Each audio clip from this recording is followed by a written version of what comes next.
Welcome to The Stacks, a podcast about books and the people who read them. I'm your host, Tracy Thomas, and it is The Stacks Book Club Day.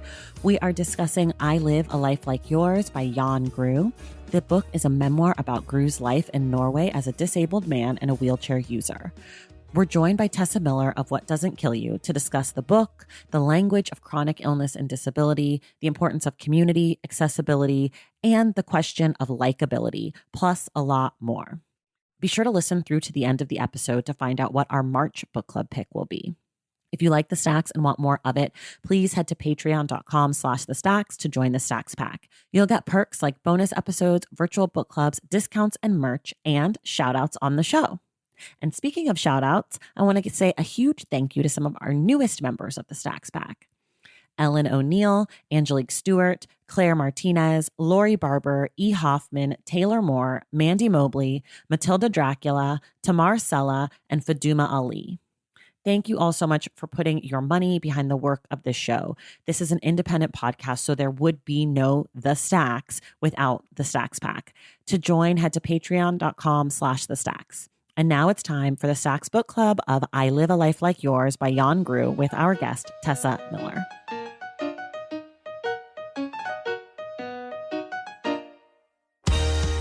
All right, everybody, we are back. It is the Stacks Book Club Day, and we are discussing I Live a Life Like Yours, a memoir by Jan Grue, and we have brought back the wonderful Tessa Miller. Tessa, welcome back.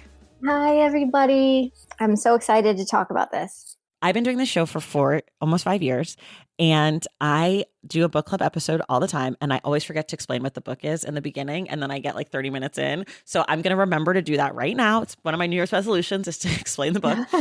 Okay, so I Live a Life Like Yours is a memoir by Jan Grue, who is... We have to get into a lot of this, but basically it's his memoir about his life. He was diagnosed with spinal muscular atrophy at a young age, but then we sort of find out that maybe that's not his diagnosis later in the book. Mm-hmm. And it's sort of his experience as a person living with disability.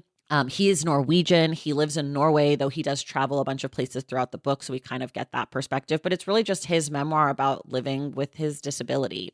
Mm-hmm. I feel like I nailed that. Yeah, it's a very straightforward book. Yeah, there's not a lot extra to explain. And there may or may not be spoilers in this book, though I don't feel like there's anything to spoil. So if you haven't read the book, that's okay. I think you're safe. Yeah, I think you're safe too. Yeah. Okay, what did you think of the book? That's where we always start. Yeah, well, my main feeling and takeaway was that Jan presents this idea throughout the book of, and I think the title of the book gets at this, he has this dual gaze that's kind of been on him. So he talks about the clinical gaze or the institutional gaze, and how does he reconcile that with just his experience as a quote unquote normal child within his family, right? And as he grows up and becomes an academic. And he also writes a lot about falling in love with his now wife.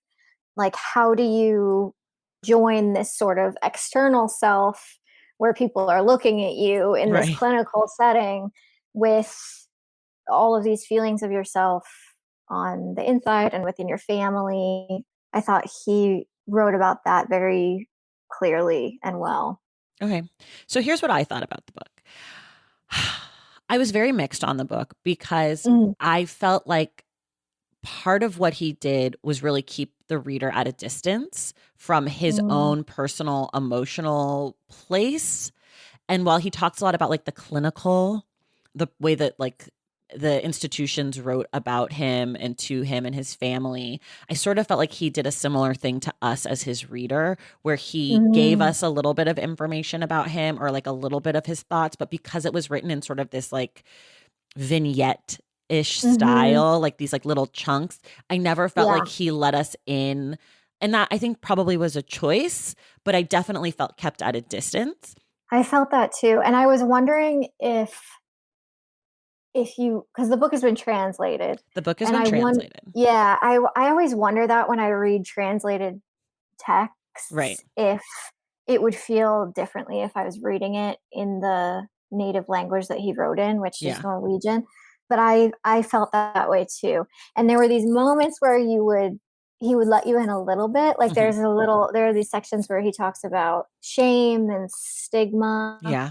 but then it's immediately on to something else. You get like a little glimpse. Yeah. And I also wonder if that's just like a I Norwegian wondered that stiff too. upper lip kind of Yeah, thing. I don't know enough about Norwegians and Norway to know if that's like Yeah. if that's a, personality trait of the Right. culture at large. My mom has had one Norwegian grandparent who I never Oh, knew. I only know her in myth and okay. family legend. And I know that she was a very stoic, like I said, stiff upper lip lady. And So let's take that. Let's take your yeah, great yeah. grandma and cast that over all Norwegians. And I think we're good. Grandma Lottie. Perfect. But the other thing that I thought that this book did for me, which I do not think that Jan did this in the book, but it's what one of the things that I took from the book was it really made me think a lot about intersectionality. I don't think that he talked about intersectionality basically At at all. all, but I kept thinking about it because of the omission. And so for me, it actually became a much more interesting and rich reading experience because I kept being like, well, this is his experience, but how would a Black disabled woman or like how would a fat, Korean Mhm. disabled person who's come to America? Like I kept thinking about these other people that aren't in the book. And I think like overall, I generally found this book to be medium. Like I think if I'm just Mhm. giving like a general grade, I would say just like medium, Yeah. a B minus, B Yeah, I minus. think I would agree. I liked the I think if you've never read a book by a wheelchair user and Hmm. you want, I think some of the best scenes in this book and that made me like feel the most were just the issues of inaccessible spaces that he writes about. So I thought that part was probably Yes. what kind of like moved me the most because I am chronically ill, but I don't have to use mobility aids. And I mean, I have used them when I've been very sick and hospitalized, but like I don't have to use them in my day to day Right. life. And so I think that experience in itself is something that's important in this book. But I finished it and I felt a little lukewarm just because I think you captured it when you said that you wish he had let us in a little more. Yeah. There's very much a distance between the reader and the author in this book, and I was left wanting Yeah. more from this book. Part of me wonders though, like, I think as a person who is not disabled, who is not Mm-hmm. chronically ill, who has been very, very lucky so far in life to be healthy in pretty much every single way, Mm-hmm. which is like, such a blessing. I think that my lens is not super honed in to the Mm, experiences of people who are going through. And like, I think that I am certainly ableist in a lot of ways. I mean, I know that I am. I'm like, I'm not even hedging. I know that I am. Of everybody course. is. I mean, Right. I think even everybody is. disabled And people yeah, and have he gets at that in the book. internalized. Yeah. Right. But I think one of the things that I kept, what, I don't know how to say this, I guess, but what I was struggling with, slash, I think I'm giving him credit for doing, but I don't know if he did it or if it was just me, is that I kept thinking like, oh, I think like with the title, I live a life like yours, he's trying to put his life in relationship to the lives of the non-disabled, right? Like Mm-hmm. that's who the yours is, I Mm-hmm. think, for the most part.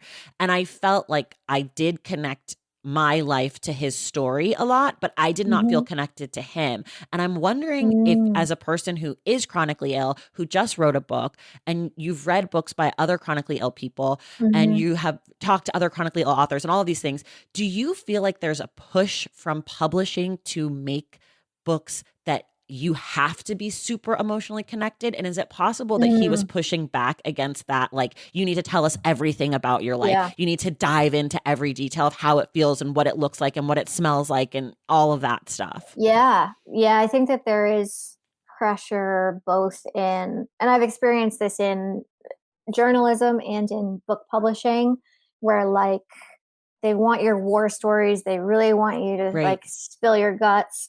And maybe you're right. Maybe he is that's an interesting lens to see this through, is that maybe like you don't have to tell everything and really like cut yourself open metaphorically Right. to write something that kind of matters, I guess, for lack of a better word.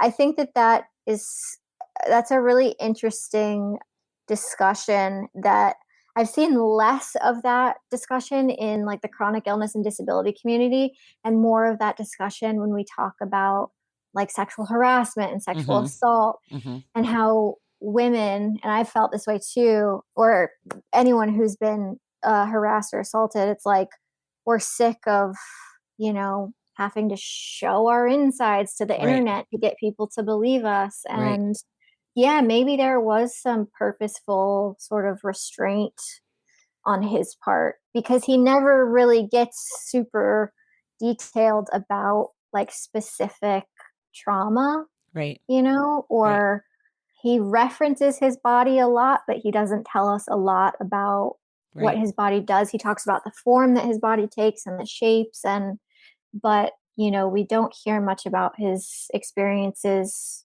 in hospitals or various health institutions that he's been in since childhood. And we don't hear about, he references, like, this was one part of the book where I thought that maybe he was going to let us in a little bit, and that's where he mentions like his first sexual experience, Mm. but then he doesn't tell us anything about it. He Yeah. just like says it in passing and then doesn't say anything. And so it makes me think that those have to be conscious choices, Yeah. to not let us into those kind of, gory, Right. maybe, scenes. I wonder also because, like, there's a part, I can't remember, it's later in the book where he's like, there's certain words that I chose not to use in this book. And to me, I Mhm. mean, the one that popped into my mind is he doesn't use disabled. It's not in the book at all. Mm. And I thought that was Mhm. really an interesting choice, especially because I follow you on social media, no surprise. And you recently, I think yesterday, had a thing that was like disabled is not a bad word. Mhm. And I thought that I found his choice not to use the word. And I have to assume that even in the translation, that's such a choice Yeah. that like it made me think about, what he talks about and what we were just saying is like the internalized ableism. Ableism. And like Yeah. he talks a lot about it, actually, about like the weakness and the disgust for his own weakness and weakness in Mhm. other people. And I just, the not using of the word, I noticed it early Mhm. because I'll be really open. When I read books, I'm thinking about how are we going to talk about it on the show. And Yeah, of I was course. waiting for him to self-identify because I wasn't sure, what he would say. Mhm. And I think that it's fair to say that he is disabled, whether or not he would Yeah. necessarily identify as that. And especially because he later sort of validates that assumption by saying, I'm choosing not to use this word. So I don't know if you had thoughts about that. Yeah, he uses wheelchair user Wheelchair user. over and over and over again. And I guess that's how he identifies himself. But yeah, he doesn't use disabled. And I wonder, again, like, I don't know if I I don't know if it's a translation thing. I don't think that it is. I think that would I be a think that it's a crazy choice. translation thing. Yeah, Yeah, I think I that would be think that really a bold it's a choice choice. by the translator. Yeah, and I wonder, like, I mean, he talks about this a little bit in the book, sort of like the culture around disability in his home country. Hmm. And like, people are just now, I feel like, at least in the States, which, is where I'm based and is the frame of reference for all of my disability work. Disabled is just now kind of becoming a thing Hmm. that people, especially non-disabled people, are comfortable saying. Hmm. And I think that social media has a big part of that, in Yes. like, Yes. Yes. Yes. people sharing and self-identifying, and the community really being able to say, no, this is the language that we prefer. And this is something that I noticed in the book, is that it seems like his community is all non-disabled. Yes. Like, he doesn't seem to have a disabled community, at least he doesn't reference one in this book. And he talks about a little bit about not wanting to Yeah, he be. wants to distance himself from He's that. like, if And all of my yeah, friends and all the people around me are right. not disabled, then I am not a disabled person or whatever because I'm Yeah, not surrounded by right. that. Yeah, and he talks about Like the how he camp. went to a camp. Yeah, he went to a Yeah. camp for That disabled part, I kids. got really mad at that part when he was like, I don't belong here. I was like, you know what? You do. You Yeah, and do. he has the he has like a childhood girlfriend at this camp, and then just kind of like abandons Ghosts her. her. Yeah. Yeah. I was like, Jan, my when guy, toxic when the camp's over. masculinity. Yeah, because he doesn't want to have a disabled girlfriend. And she Um, also, but he chose a disabled girlfriend who is not a wheelchair no, user. right. Like Yeah. because he talks about like the The hierarchy. hierarchy. Yeah, she's at like the top of this She's even hierarchy, which is higher up than important to him. him. And I thought that there would be some reflection on that, Mm-hmm. like later in the book, like as he grew up, maybe he, found a community of disabled people. But it really seems like he has very much tried to distance himself Mm-hmm. from any kind of community, which is like, it's just alien to me because that is so vital to Mm. my survival as a disabled person in America, especially. And it's something that I tell chronically ill people, like when they, if they reach out to me or email me or whatever, like always talking about like how you can find community. And the Mm. disabled community is such a just rich community of people, and I rely on them so much for so many things. And so to read a book from someone who that's just completely absent from this text was Right. like a little bit of a shock to me, and also like makes me a little bit sad for him because there's a quote about like survival is a community event, but I Mm-hmm. think about that all the time because like that is so true. And I think we've seen that especially during the pandemic, Yeah. like with mutual aid groups and like the disabled community really becoming vocal for one another. And yeah, it just seemed a little, I mean, I don't think he's a lonely guy. Like it seems like he, loves his family and finds a lot of fulfillment in like his academic work, but it just made me feel kind of lonely reading it. if Yeah. that, Yeah. No, that makes so much if sense. that makes sense. Okay, wait, I have to ask you this about you. So in your Yeah. book, you in like the introduction, I believe, you say that you're chronically ill, but you're not disabled.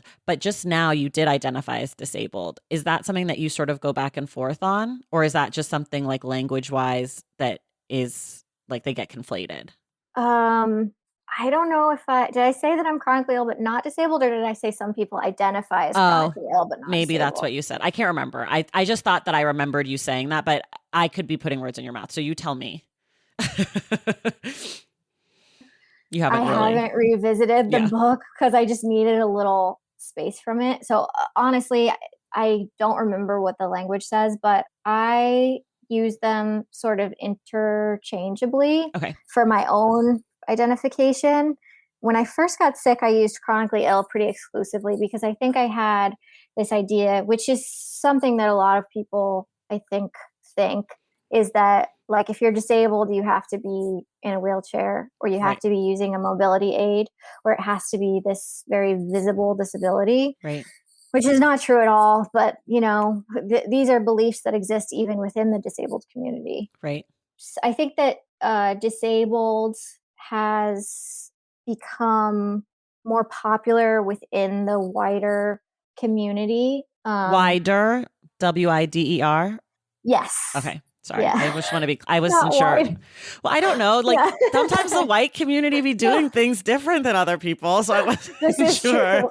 This is I wasn't true. sure if you were saying like white No, disabled no, no. people or something. Okay. In the No, wider. really, I think that, yeah, no, no, no. I think that it's become more popular as sort of a self-identifier because of that sense of community. Got it. And I think that there used to be this kind of weird dividing line between like chronically ill and disabled, but like legally under, sort of the umbrella of the Americans with Disabilities Act, like chronically ill people now are disabled. Right. And I think that a lot of people, especially during COVID, like have started being more comfortable Hmm. identifying sort of as like, I don't know, pride or resistance or Mm-hmm. whatever Mm-hmm. to the forces of ableism that are so strong Right. during the pandemic, Right. to call themselves disabled sometimes for the first time.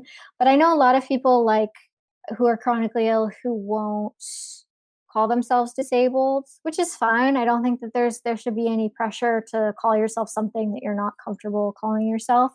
And then there are also people who like their status of disability sometimes changes. Like, sometimes they do need to use mobility I aids see. and sometimes they don't. And so they may call themselves disabled sometimes and then not other times, which is like kind of under this umbrella of dynamic disability. Got it. So yeah, but I think the takeaway though is that it's just like it's not a dirty word. It's Right. not offensive to call someone who's disabled. Like it's much more offensive to call someone like differently abled or Right. special needs or any of these infantilizing, Right. Interesting. euphemisms again that non-disabled people like for their own comfort when talking about disabled people. So yeah, to not see that term in a book that I think publishers and readers would label as a disability memoir, Mm-hmm. it's an interesting choice that I would like to ask him Okay. about.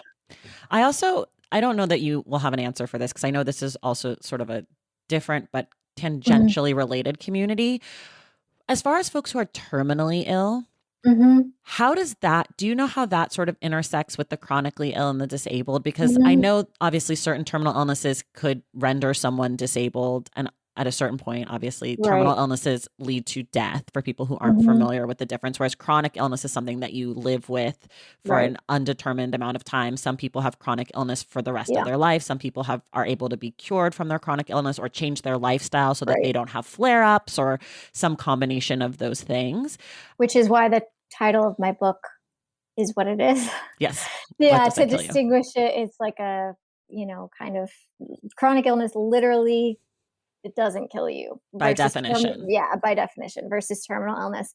Well, and sometimes, like especially people with certain cancers, like when they get diagnosed, there's the potential of it being terminal, Mm-hmm. right? Mm-hmm. But then maybe they go into remission and then it technically becomes chronic because there is the chance of the cancer coming back or coming back in a different place or whatever. And also, a lot of people after they've had cancer deal with chronic health issues or Yes. disabilities after cancer treatment and that kind of thing. So, yeah, I think about that kind of distinction a lot and how it's just super murky and it Mm-hmm. changes all the time too, like depending on like especially with cancers. A lot of cancer survivors are in like, the chronic illness community. And that's either because they live with chronic issues now, or like I said, there's the chance of recurrence. And yeah, there's a lot of like language that tries to define things that I feel like can't be super defined. Right. And I just like whoever wants to be in whatever Right. Grue. section of this Right. community, like, like I wouldn't feel like it was appropriate for me to be in a support group for people with terminal illnesses, for Sure. example, because my experience is different than that. And I wouldn't want to be in a space that wasn't for me. Right. Right. It's sort of like a And theater. It's like there's general admission and you can come be there, but like totally. there's also the balcony where you have assigned Right. seating. Like, but you could Yeah. change your seat and it's a very chill theater. Yeah, Like, exactly. there's space for everyone. Okay. Thank you for clarifying that for me I don't because I even was, know if I did clarify it because honestly, it's something that isn't 100% clear to yeah. me. Well, I think I that was just, clarifying though. Just yeah, like knowing that it's a little bit more fluid than like these yeah, distinct categories. it's definitely more fluid. And I think that, like, again, social media and the ability for disabled and chronically ill and terminally ill people to connect all in this one interweb space has sort of, definitely shifted the boundaries of what all of that stuff means too. Yeah. Let's take a quick break and then we'll be right back. Valentine's Day is upon us, and I've got love on the brain. Love for books, duh, of course. Hello. Did you forget what podcast you're listening to? I love bringing you all great reads, exclusive author interviews, and behind the scenes book gossip. But I can only do that with your support over on Patreon and Substack.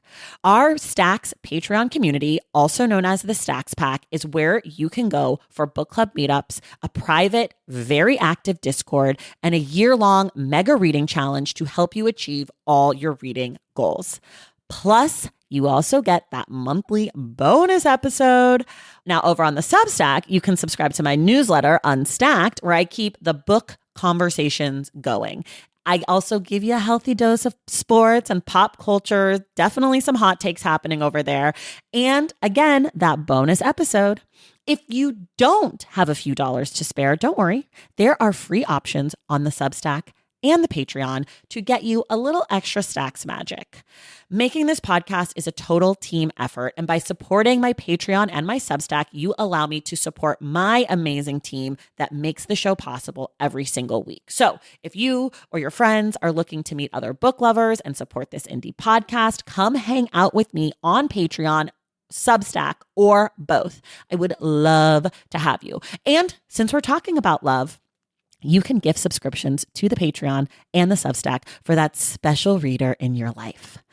For the Stacks Pack, head to patreon.com/thestacks. And for the newsletter, head to tracythomas.substack.com. And also, there are links to both in the show notes. Okay, see you in the Stacks.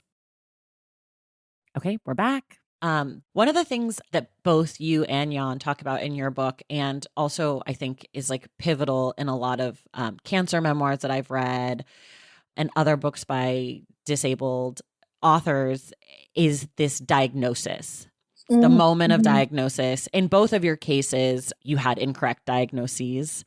You had a few. He talks about sort of one.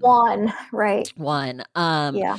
And he talks about when his father called him to be like, it's not the thing that we thought it was, because you don't have the genetic marker. So in his case, the muscular atrophy, the spinal muscular atrophy, it's a genetic disorder. Right.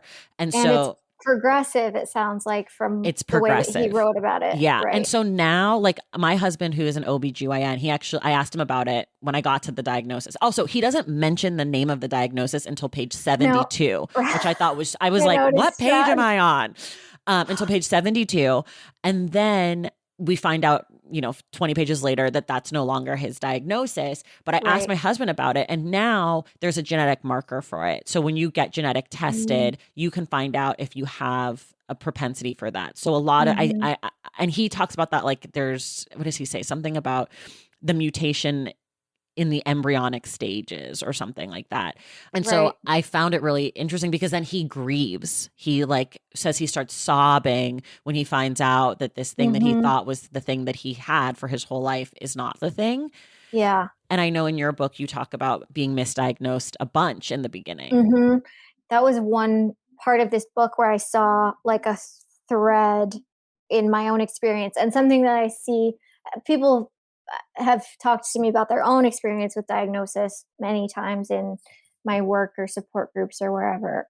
And it seems like he had this combination of like grief because he had identified with this thing for so long, and also I think because the thing that they thought he had was progressive. I think that was kind of a big part of it, was like he was always expecting it to get worse somewhere down the road, and he makes this point of like, but like I really wasn't getting worse. Like, I had another 5 years and another 5 years and another 5 years, and like nothing was changing. But he did definitely, build his identity around this diagnosis. I mean, how could you not? He lived with it for 30 years. And then I think it was this mixture of grief, and where I related to it was he also had relief that came with it.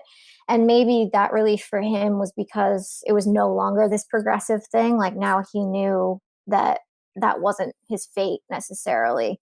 And for me, it was just like when I got properly diagnosed, I think I mentioned this in the book. Like, I think that people who are not chronically ill or disabled think that diagnosis is this really scary thing that happens. But most of the time, it's kind of a gift Hmm. because you can finally get treatment. And especially for people who have just gone through rounds and rounds of doctors. And I see this a lot with especially people who have endometriosis Mm, because it is particularly difficult to diagnose. And especially male doctors often will tell people with a certain set of reproductive organs that, like, it's all in their head, or maybe they just have bad periods or right, whatever, right, that it's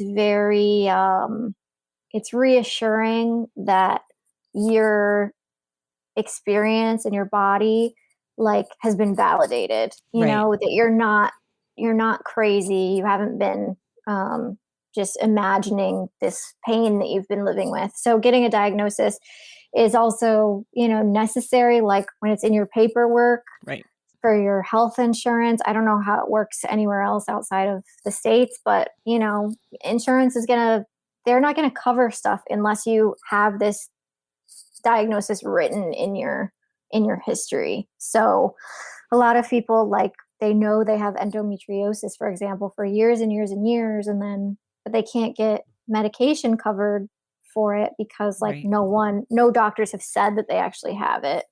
So right. there's a freedom. I think there's a sense of control maybe that comes back with a diagnosis, because often without that you feel totally out of control, like just the not knowing.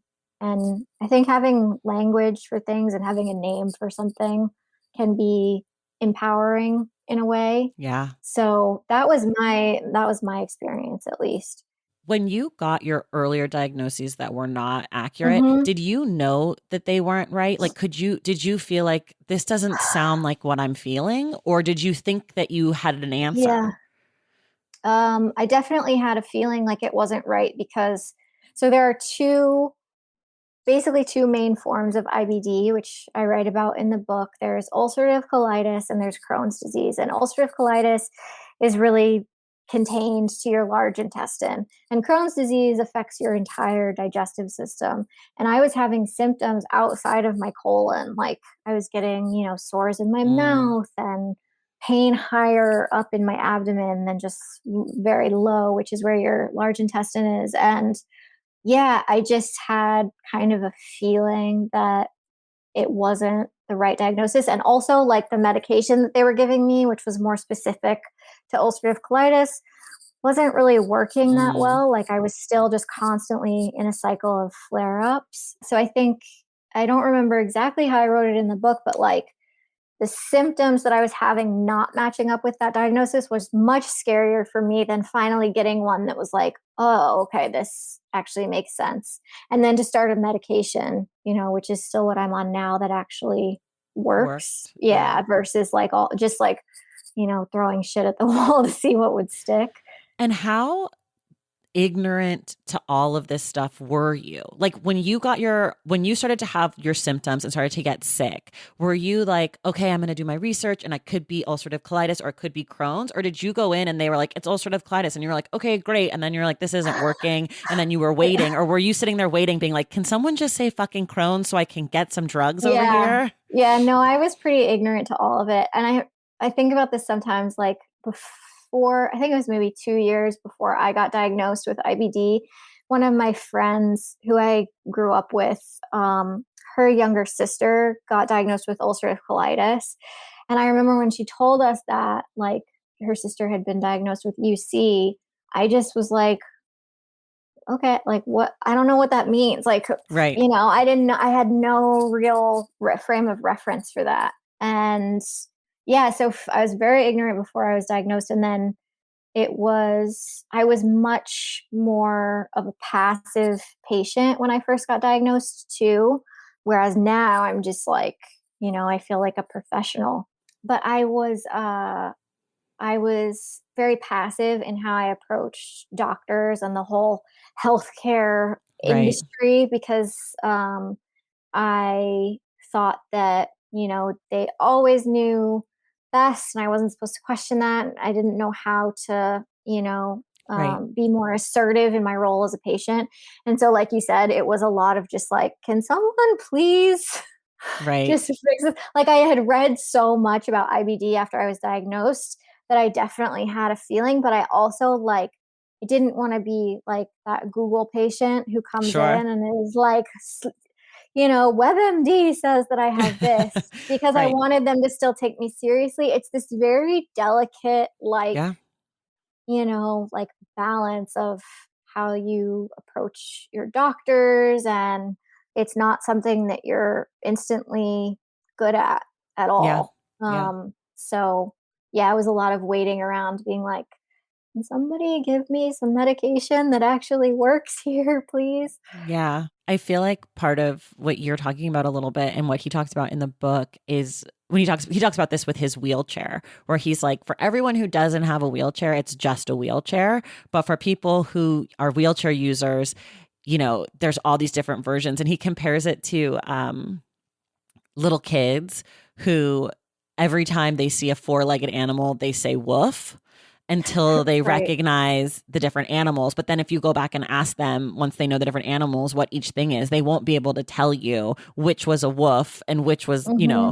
and like, and that's how he compares his understanding of wheelchairs. Like before he knew a lot about wheelchairs, it was just a wheelchair. And now it's like he can tell every different little, and I thought that Yeah. was really interesting because it's sort of that like we don't know what we don't know, Yeah. and we only understand things that we've like spent time trying to understand. And it Right. sort of sounds like that's what you're saying with IBD. Yeah. Well, and with this book too, like I said, I'm not a wheelchair user. Yeah. So this is and I think he makes a point in there somewhere. I remember highlighting too about that movie The Sessions. Did you ever see, I think I saw it years ago, but I don't really remember it. About a guy who had polio as a child and ends Oh, up the guy he talks about in the book, disabled. Right. Mark Yeah. O'Brien or something. Yeah, That Mark guy. O'Brien. I think that's Yeah. his name. Yeah. And he hires a sexual surrogate. Hmm. Um, and he talks about how, that movie was nominated for Oscars and kind of presented as this universal experience. And he's like, I'm also disabled, but like, I don't have the same experience Right. as Mark O'Brien. Like, and I thought that was a nice point about, sometimes I think that there is power in the collective Right. term disabled, and also sometimes I think that like the nuance and stuff gets lost of people's very individual experiences, and even people who have the same diagnosis can have two completely different experiences. Well, we see that a lot, like not to conflate these things, but I know, in the history of the Asian American like rights movement, Yeah. that there was this push to unify Asian countries so that they Hmm. could have like power. But Right. then it also becomes this thing that's like, okay, but a person from Manila is going to have a really different experience than a person from Japan, than a person Right. from Sri Lanka, than and like Hmm. within all of those countries and all of those places, like there are super different experiences and hierarchies and colorism and class Yeah. things. And it's Yeah. like, sure, we are all Asian American, but like that is not the same. And I think, I mean, I talked about intersectionality earlier, and I know that, ability, different disabilities and illnesses and things are not the same as race, obviously. Mm. But I've kept thinking about a lot of the things he was talking about, like talking about stigma, the collective and the community, and talking about, access and all Hmm. this stuff. And I kept thinking about all the ways that race is sort of similarly Yeah. experienced by individuals who Mhm. are, as he says, quote unquote, marked, right? Like he's Yeah. like talks about stigma. You have to have a physical marking of the Hmm. stigma. And I thought that was really You could compare it to interesting. the section of the hierarchy too, right? Like Yes. when you're talking about colorism and all of that kind of stuff, like that is like such a mirror to race too. I think that Yeah. you can definitely make that comparison. And like they're overlapping identities too. Like, Yeah. a black disabled person's experience is going to be different than mine. Right. Well, right. That's what made me think about the intersectionality is I was like, Yeah. this reminds me so much of race. And then I was like, Right. and there are Black disabled people, Right. Yeah, and like, and I keep, cause that's like, so missing from yes, so from missing this from the book. book. Yeah. I don't think that I can just like be like, "Oh, he's Norwegian," like I can just forgive this as like an No, oversight no, of no, no. of his Absolutely background. not. Yeah, it's like, I feel like if white disabled writers are writing about disability and they're not talking about race and gender and class, then you're not doing your job as someone who's writing about this stuff. Right. Like, it's oversight isn't even the right word. Like, it's like I don't have the It's like language neglectful. yeah, it's neglect. No, that's what it is.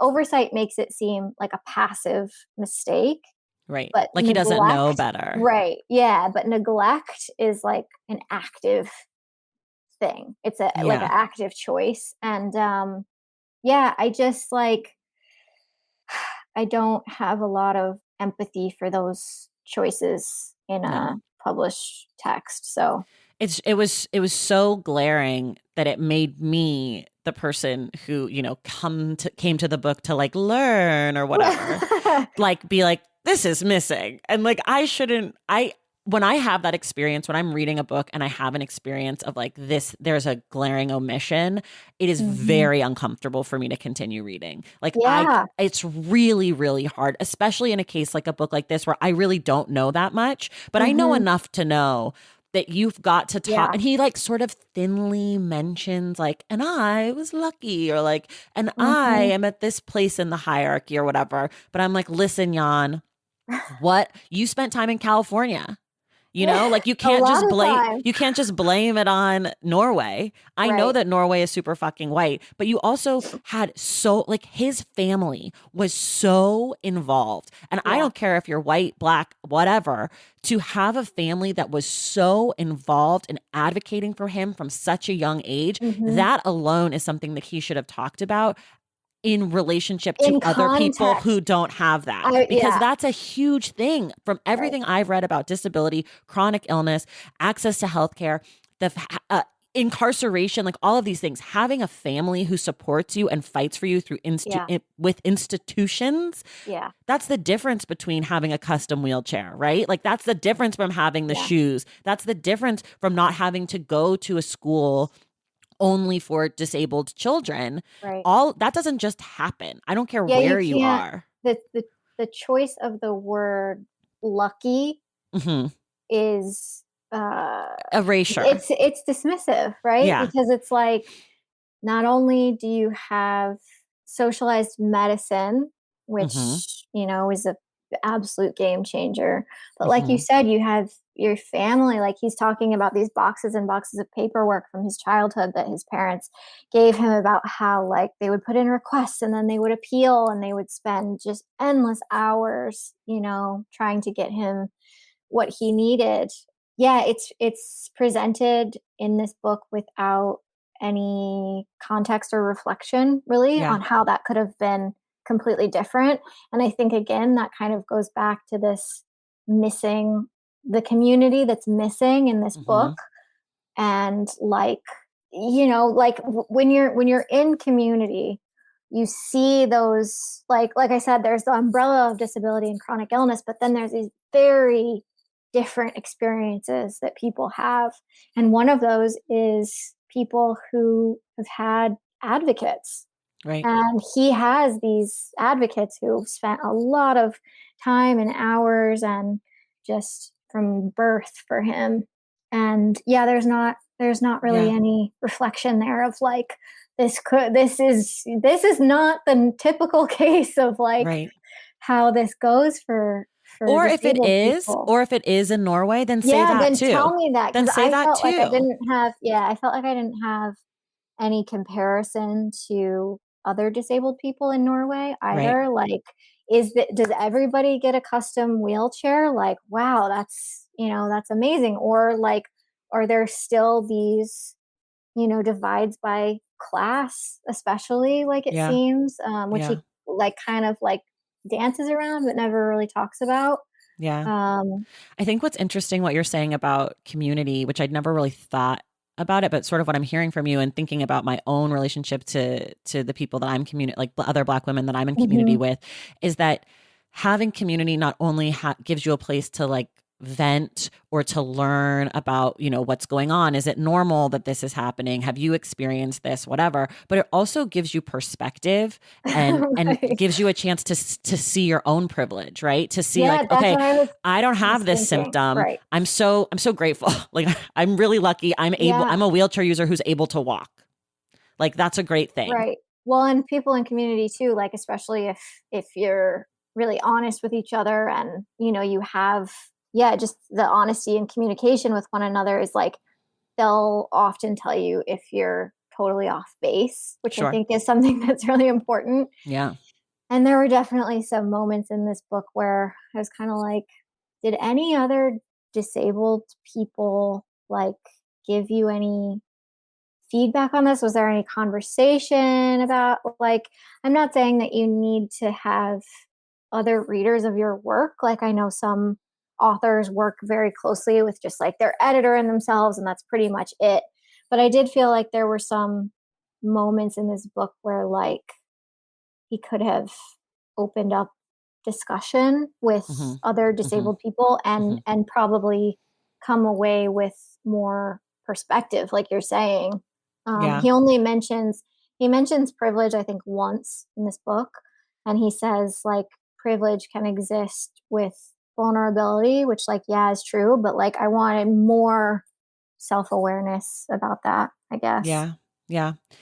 One of the things that he talked about that really just stuck in my mind, and I don't think I'll ever be able to think about disability again without thinking about this was, and I know this isn't everyone's experience, but when he talked about how he cannot hurry, Mm, that mhm, I mean, how he has to plan, and like I am definitely a planner, but that's just a personality trait. It's not out of necessity. mm, But thinking about all the times that I'm like, oh shit, I have to hurry. Oh crap, like I don't have time for this or whatever, and like mhm, thinking about the ways that time changes for people when they are sick versus when they are mm, healthy, or when they are disabled versus when they are able-bodied. Like mhm. that really stuck with me. And then his experiences traveling and in the wheelchair. And I Yeah, don't know what if is you, it he says? He says being like treated like cargo or yes, something, I something think. like that. Yeah, Yeah. yeah. Well, and it reminded me of the recent death of Ingracia Figueroa, the woman who Yeah. had her wheelchair broken by United Right. Airlines. And And then then, she got bed sores. yeah, and she ended up dying a few months Yeah, later. And, yeah. obviously there's a legal situation. So allegedly it was because of the chair breaking. I'm only saying Right. allegedly in case someone who cares listens. But Yeah. it just made me think about, the thing as a person who is not disabled that I kept thinking about, which, of course is through my own lens, is all the ways that I don't have to worry about these things. Mhm. I felt the same way though, Tracy, like my experience as a non-wheelchair user and as someone who like I do have to plan, especially like I have to plan for the unexpected, if Yeah. symptoms come up, whatever. And if my disease is active, like obviously I have to know where bathrooms are and that kind of stuff. But like I don't have to I don't have to plan. I mean, the way that he talks about planning, it's like every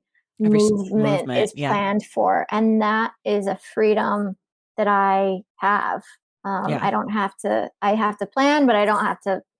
Like I can still, if like I need a bathroom, I can still run down the stairs to one or whatever. Like Right. You can still hurry. yeah, I can still hurry and often have to hurry, and I'm able to do that. But um I just had yeah, never thought about hurrying as a privilege at all, right? right. Like it's like to me it's such a pain when I'm in a place Hmm. where I have to hurry. I'm like, "Oh my god, I'm so Yeah, frazzled. I'm so I hate being frustrated." rushed. Yes, Yeah, I no, hate I being and know. now I'm like, "Wow, I'm so lucky to be in a Right. situation where if I need to speed things up, I can." Well, and You he know? also in that same sort of section of the book too, he talked about when I don't know if it was the first time he traveled with his now wife or if it was just one time where they were traveling when like things just did not really go as Yeah. planned. And I think that's when he talks about like kind of being treated as cargo by the airline, but like he was sort of like used to that experience at that point in his life. He Mhm. was in his 30s by then. Right. He was like But his resigned to it. Yeah, right, but his wife was just, like, incensed by Yeah.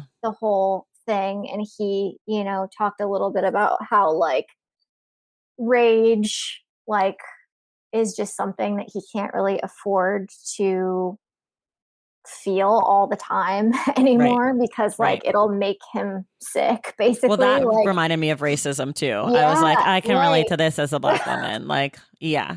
Like when Yeah. people are like, oh, that was racist. I'm like, yeah. No, of course. But like, I can't, I don't Do have the you energy. do people send you like news Yes. articles and stuff wanting you to get like outraged about They want to know my everything? opinion. They're like, what do you think about Thoughts? this? Question mark. Yeah. And I'm I like, get that a lot. and Yeah. I'm also like, I've obviously already seen this thing. Mm-hmm. I had to put up boundaries on my Instagram for the stacks because people were just driving me crazy. And now when Mm-hmm. people send that, I'm like, will you please look at my boundaries stories or Yeah. whatever? Because it's just too much. I had to put a thing on my website, like the email form, Mm. to be like, please don't send me like diets. Please don't send like pseudoscience. Like, Oh, yeah. I couldn't, and people still sometimes bypass that and send me stuff, which at this point I just ignore. But I did go through a phase like right after the book came out where I just like wanted to reply to everyone who would like Yes. send me shit like I that. had that phase too. Did you go through Yes. that when the Yes. And podcast then, first started? yeah, because in the beginning, I didn't have that many listeners. And so I was trying to engage and like build this community. Yep. And then what happened was that George Floyd was murdered and I got like 15,000 followers in like a month. And then Mm. all of a sudden there were Because of people your anti-racism book list. because of my Was that book when list. it went That's viral? yeah, because I did one really early. Like I Mm-hmm. was one of the first people. And so then all these people came and started following. And then, Right. I did an episode on white fragility with the Lady Mm-hmm. Gang. And so I just got an influx of white followers who were coming to like quote unquote learn, but also to Listening and learning. they were showing me how smart they were. And so I was still had this like mentality of like, oh, this is a community of readers and people who are curious and interested like I am. And I realized not quickly enough that it wasn't in as good a faith as I had thought it wasn't as I was Yeah. engaging with it. And so then I started just like double hearting things. But I actually now gotten to the point where I just ignore things. Like, for example, well, actually, yesterday I sent a bitchy response. I was so proud of myself. Ooh, tell me Someone, it more. was dumb. It was dumb. But my brother, like, I posted this thing and then my brother sent me a DM being Oh like, yeah, the Juliette Lewis versus yes, Christina Ricci. Christina Ricci. Okay, And my brother was like, let's I come don't. back to that because I have thoughts. The answer is Christina Ricci, the end. It is. That's who I voted for. 1,000%. But my brother sent me a message that was like, I don't know whom either of these people are. And then this person sent me a dissertation about all the things that Juliette Lewis had been in. And then also wrote, and it looks like your brother doesn't know the difference between who and whom. So then I wrote back, because this is my brother. For my brother. The only But also, person this is who's my allowed brother. to like Yes. roast your brother is you. Is me. But also like clearly it's a joke. He's like, I don't know whom either of these women are. Yeah. But also like, this is my brother. So I wrote back, I guess they don't teach humor in the grammar police, which I thought was very good. Did they I was say very proud of myself. anything? No, and all right. I think I might have blocked them right after anyways. Yeah, I just was like, I think that's the way to do it. I'm getting to the point between the pandemic and the racism and all the things where I'm just like, I don't have to be nice. I think people think that I'm nice because I am like interested in books. And so I think that people assume that means that like you're like a nice, quiet librarian type. But I'm really not. I'm actually like kind of an asshole. And so now I'm gonna lean into it a little more because I'm tired of it. You should. And also, like you said, at this point I'm gesturing to the entire Gestures world. wildly. Like, also I think that people still don't understand that there's like a big difference between being nice and being kind. Like, I think that I'm a kind person, but like, if you send me like some shitty message about how like vaccines made me sick, I'm not going to be nice. Like, also I've gotten to the point where I ignore most of that stuff now, but especially when the book first came out and I was just starting to get like reader emails about it. Right. I would still like reply to everything, and I can't do it anymore because, like you said, it just like it hurts you more than like, and also like who has the time? Like, I was thinking about that with the person who sent you some like dissertation about Juliette Lewis. Like, who has the time? Who has the time? And also like, the other weird thing that happens, and I'm sure that this has happened to you too, is that people, like they read the book, and for you, like they listen to the podcast, and then they get really familiar Hmm. with you, where Hmm. they think that they can speak to you in a certain Yeah. way. No. Um, Yeah. where Yeah. sometimes I just want to, where sometimes I just want to write back, "We're strangers." Dot Yeah. dot dot. Like Yeah. Yeah. Take take a deep a breath over second there. here. Yeah. Yeah. No, I get all of it. And I think also a lot of it just like being in someone's ear.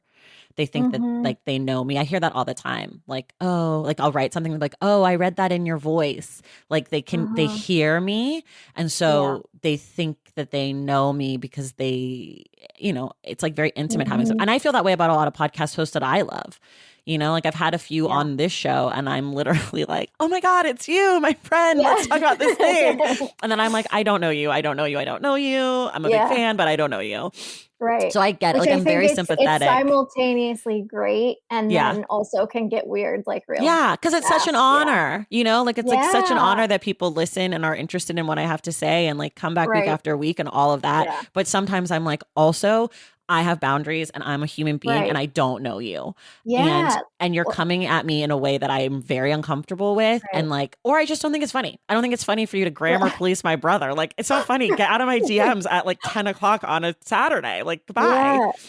Okay, we're again running out of time, which is always my problem with this show. That's mine too. I mean, it's unfortunate, but I sort of talked about this, but he talks about like the aim of the book is making space. He wanted to Mm. like make space and he talks about like his dream for the world and it's like got wide streets and like accessible buildings and all of these things.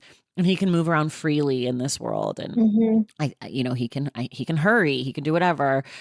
And I had two thoughts about sort of the aim of the book and then this dream world. And one of them, and he talks about having deep grief that this world doesn't exist for him. And like one of the things that really hit me about that was like, this world kind of does exist for me Mm. in this sense. Mhm. Like, not talking about the ways that I'm hindered to move in the world, but like physically, the world that Mhm. he dreams of, like I don't ever feel This like the yeah. street's too narrow. I don't, and like, and there's an episode of the Ezra Klein show where Tressie McMillan Cottom is on, and they talk Mhm. about how like at some point all of us will become disabled at some Mhm. point in our lives, right? Like, Right. or chronically ill or terminally ill or one of Mhm. the things under this, larger umbrella. Right.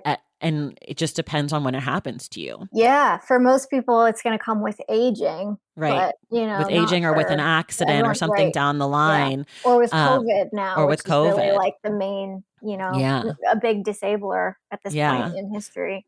Yeah. But I just kept thinking, like, wow, his dream is like something that I get to live in. And it made me feel Mhm. obviously extremely grateful and guilty too, because, Yeah. we all have I think issues. those feelings should always coexist a Yeah, little I bit. think It's a good so. balance. I think you're right. But then the thing about making space in this book, that was really like irked me because I Mhm. just feel like he might have made space for his story, but I don't think he made space broadly. Yeah. I think I didn't think about this book in relationship to the experiences of other disabled people because of him.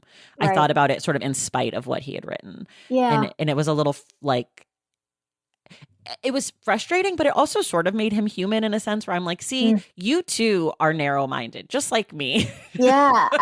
I was having this conversation with a friend like a couple months ago, and we were talking about Madison Cawthorn, that terrible representative from North Carolina. I don't know them, He but looks cool. like a Hitler Youth, and he's in a wheelchair because he was in an accident as a teenager.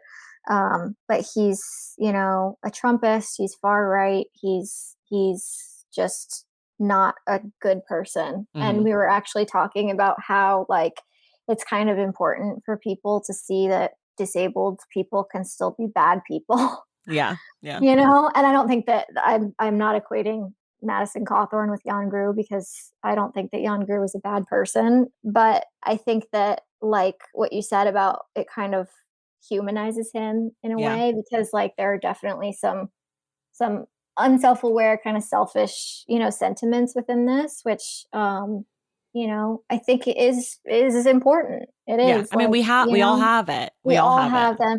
Yeah, and I think that sometimes disabled people get like The like angel treatment. Yeah, it's either infantilizing or like sainting them, Yeah. like these unblemished people, and we're inspiring, and Right. especially I think for people who are in wheelchairs get Oh that my gosh. much They're the more. most inspiring people.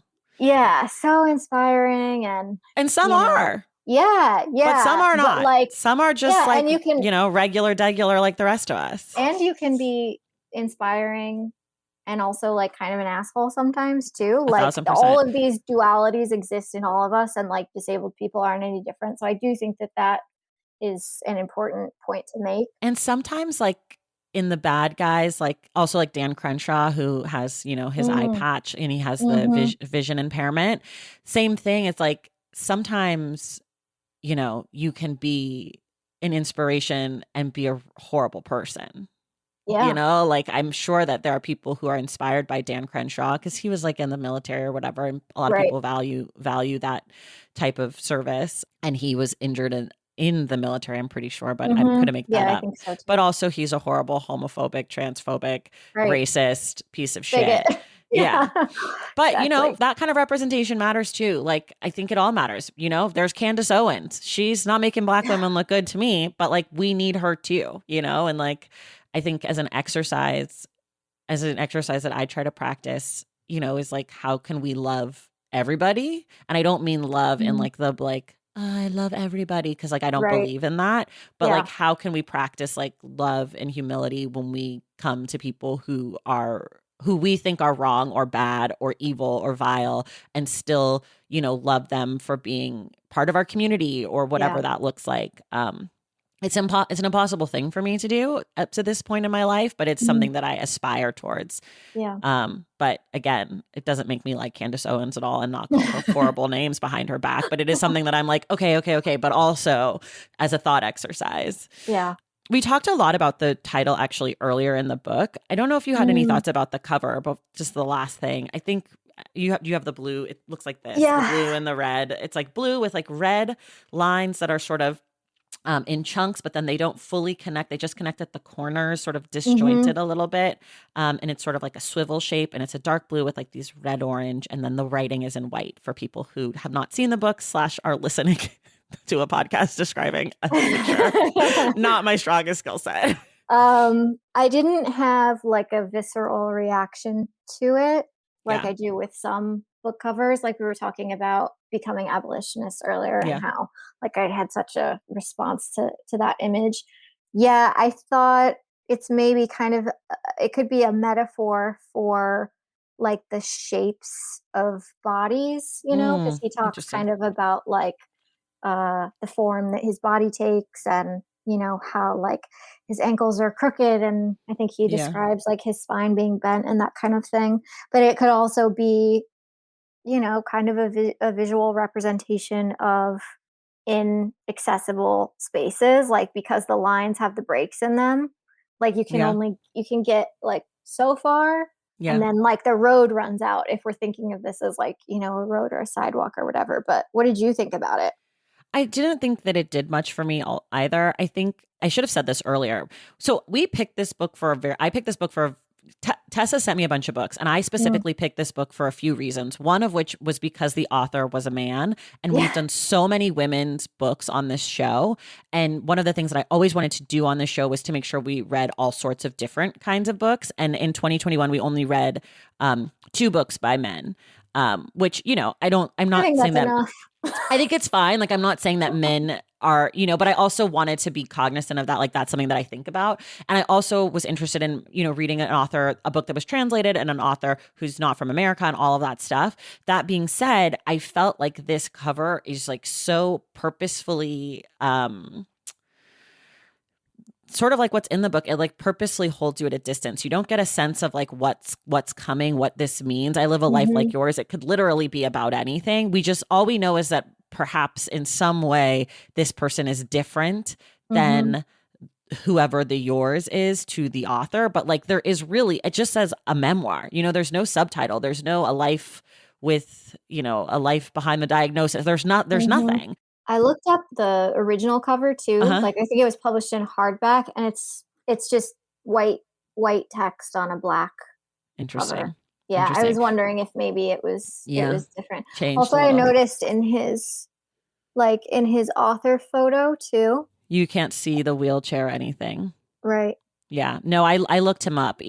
There's clearly not clearly, but it feels like to me there's a sense from him that like he does not want to be defined by his wheelchair use or by his disability in any way, and that like being like everyone else seems to be very important to him based on what we've read and like the pictures. Like if you Google him, there's very few pictures of him in the wheelchair. Right. There's a few with him like standing near it, like giving some sort of a speech or something, it looks like, but and it's just a really interesting, like, I'm actually really glad we did this book because it's sort of a different perspective on disability than I think I was anticipating. And it was for me too. And I think for your readers as well.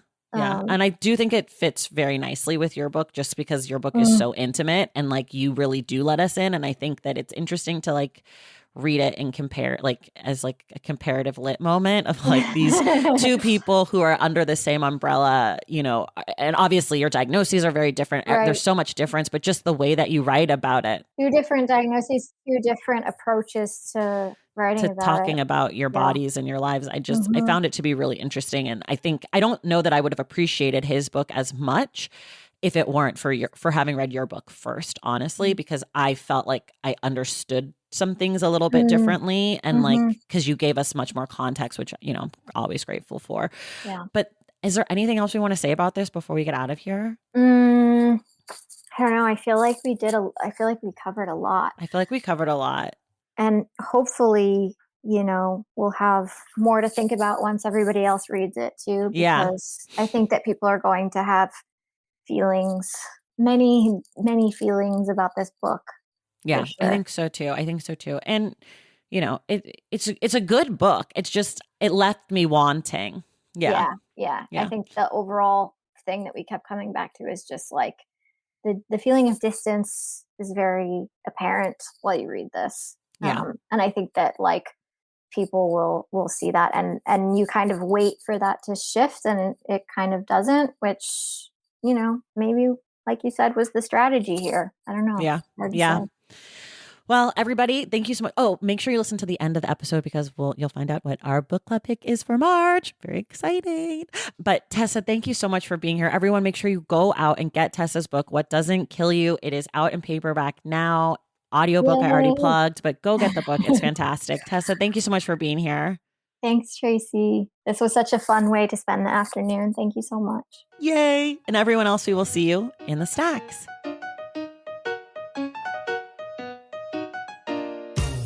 All right, that does it for us today. Thank you all so much for listening, and thank you to Tessa for being our guest. All right, it's time to announce our March book club pick, and I am thrilled to tell you all it is time for our annual Toni Morrison read. We're doing it early this year, and for our 5th book by Ms. Morrison, we are reading A Mercy, one of her later works from 2008. We'll be discussing the book on March 30th, and you'll need to tune in next Wednesday to find out who our guest will be. If you love the show and want inside access to it, please head to patreon.com/thestacks to join the Stacks Pack. Make sure you're subscribed to the Stacks wherever you listen to your podcasts. And if you're listening through Apple Podcasts, be sure to leave us a rating and a review. For more from the Stacks, follow us on social media at The Stacks Pod on Instagram and at The Stacks Pod _ on Twitter. And check out our website, thestackspodcast.com. Our editor is Christian Duenas, our graphic designer is Robin McCray, and our theme music is from Tigirigis. The Stacks is created and produced by me, Tracy Thomas.